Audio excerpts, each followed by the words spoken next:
Hola amigos, ahora vamos a ver un nuevo tema. Bueno, esencialmente sigue siendo de vectores, pero si recuerdan el tema anterior era justamente conocer las componentes del vector y determinar la magnitud y dirección del vector. Ahora lo que vamos a ver es justamente conocer la dirección y magnitud del vector y determinar las componentes del vector.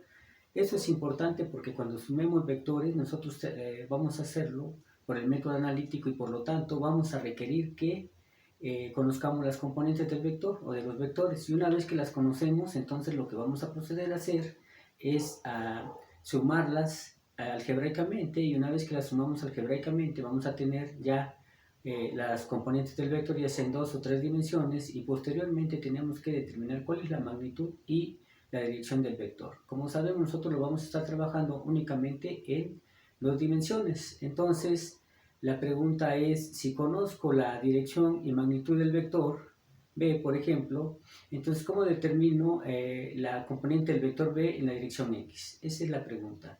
Una manera de contestarla es viendo justamente este triángulo o el vector representado justamente en el sistema de referencia, y ver que conocemos su dirección y conocemos su magnitud, y por lo tanto queremos conocer justamente la componente del vector b en la dirección x.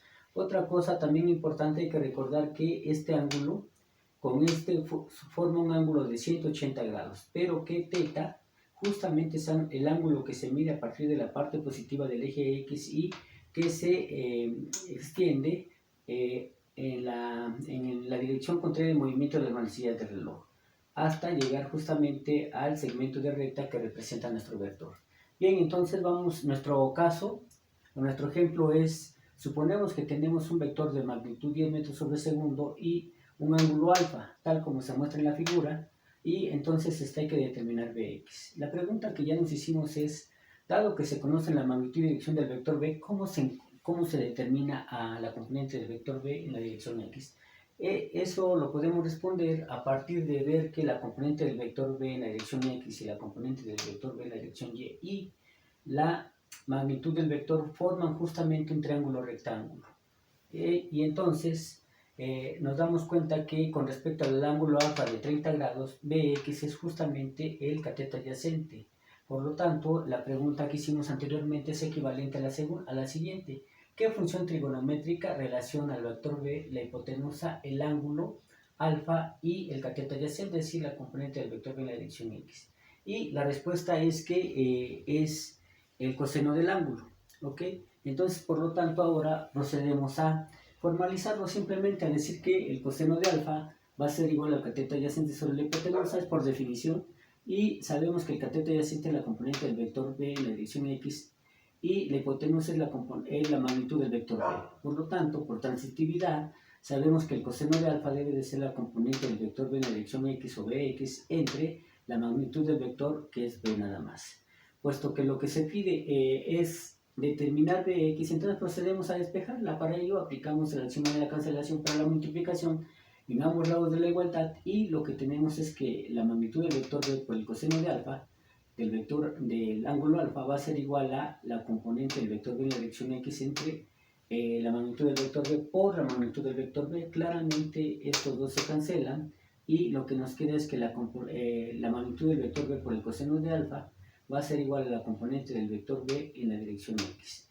Y es decir, la magnitud del vector B por el coseno del ángulo alfa va a ser igual a la componente del vector en la dirección x. Y puesto que por tradición siempre se pone primero a nuestra incógnita, lo que desconocemos, y después lo que conocemos, entonces por simetría de la igualdad tenemos que la componente del vector B en la dirección x va a ser igual a b por el coseno de alfa. Una vez que tenemos esto, ya conocemos a b, conocemos alfa, por lo tanto podemos conocer el coseno de alfa. Entonces lo que vamos a proceder es a sustituir. Sin embargo, nos damos cuenta de que el coseno de alfa o el ángulo alfa no nos sirve para determinar la componente del vector b en la dirección x, puesto que ella es negativa. Entonces, si nosotros tomamos el coseno de 30 grados, que es alfa, en realidad lo que vamos a tener es 0.8660, que es un número positivo y la magnitud de b es positiva. Eso significa que la componente de b nos va a dar positiva, y hay una contradicción ahí. Por lo tanto, lo que tenemos que utilizar es el ángulo θ para que así podamos determinar de manera correcta la componente de B en la dirección X.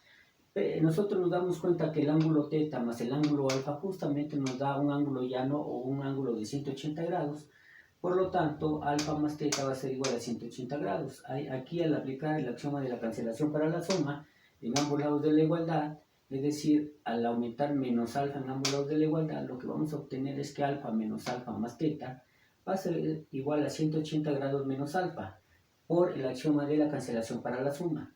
Y del lado izquierdo alfa con menos alfa se cancela y lo que nos queda es que θ es igual a 180 grados menos alfa. O sustituyendo eso sería 180 grados menos 30 grados, que es 150 grados. Por lo tanto, podemos decir que Bx, que era igual a B coseno de alfa, en realidad va a ser la componente del vector B en la dirección X, Bx va a ser igual a B coseno de θ. Una vez que tenemos eso, procedemos a sustituir los valores que ya conocemos. Primero sustituimos el ángulo θ de 150 grados, y entonces lo que vamos a obtener es que la componente del vector B en la dirección X va a ser la magnitud del vector B por el coseno de 150 grados. Sabemos que el coseno de 150 grados nos va a dar menos 0.8660 por la magnitud del vector B. La magnitud del vector B no es más que 10 metros sobre segundo por menos 0.8660 nos da menos 8.66 metros sobre segundo, que es justamente la componente del vector B en la dirección X. De esta manera ya determinamos la componente del vector B en la dirección X. Ahora, como tarea se les va a quedar ustedes encontrar la componente del vector B en la dirección Y. Hay que ver que ahora la componente del vector B en la dirección Y en realidad es el cateto opuesto al ángulo alfa.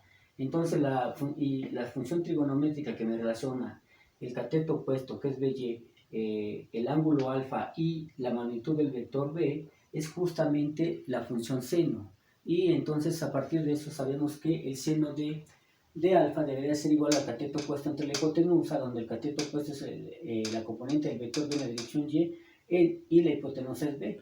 Y entonces de ahí ir procediendo como lo hicimos en el caso anterior para encontrar la componente del vector B en la dirección X y llegar a que finalmente la componente del vector B en la dirección Y es 5 metros sobre segundo.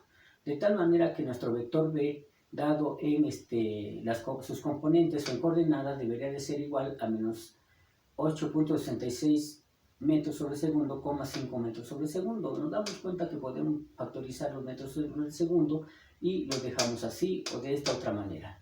Bueno, pues muchas gracias por su atención y espero que les haya gustado el video.